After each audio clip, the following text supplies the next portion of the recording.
Sino si Rodrigo Roa Duterte?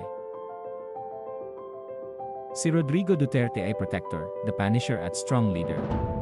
Yan ang definition sa kanya ng nakakaraming Pilipino at sa buong mundo. Bago ang lahat, huwag kalimutan mag-like, share and subscribe Botanera Mix Vlog 2.0.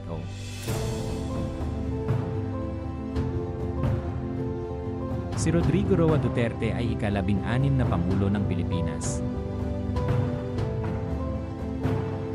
Siya ay ipinanganak sa Maasin, Leyte noong March 28, 1945. Napangasawa niya si Elizabeth Zimmerman noong 1973 at nagdiborsyo noong 1993. Sila ay nabiyayaan ng 3 anak, si Pulong, Sarah at Baste Duterte. Siya ay kasalukuyang kasal kay Honilet Avancena at nagkaroon ng anak, si Kitty Duterte. Siya ay nagtapos ng Bachelor of Arts in Political Science sa Lyceum of the Philippines, Universidad sa Maynila noong 1968 at nakakuha ng law degree sa San Beda noong 1972. Noong parehong taon ng 1972, si Rodrigo Roa Duterte ay nakapasa sa bar exams at naging ganap na abogado. Mula noong 1977 hanggang 1986, siya ay nagsilbing prosecutor sa lungsod ng Davao.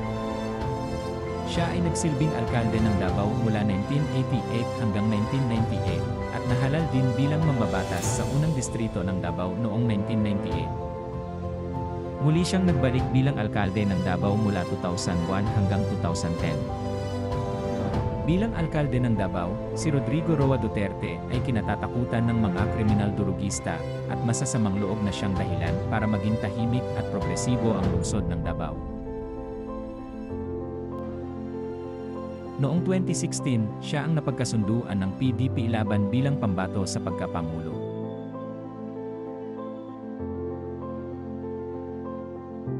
At siya ay nanalong pangulo, nagsimula siyang manungkulan noong June 30, 2016 ng nasabing taon. I know that there are those who do not approve of my methods of fighting.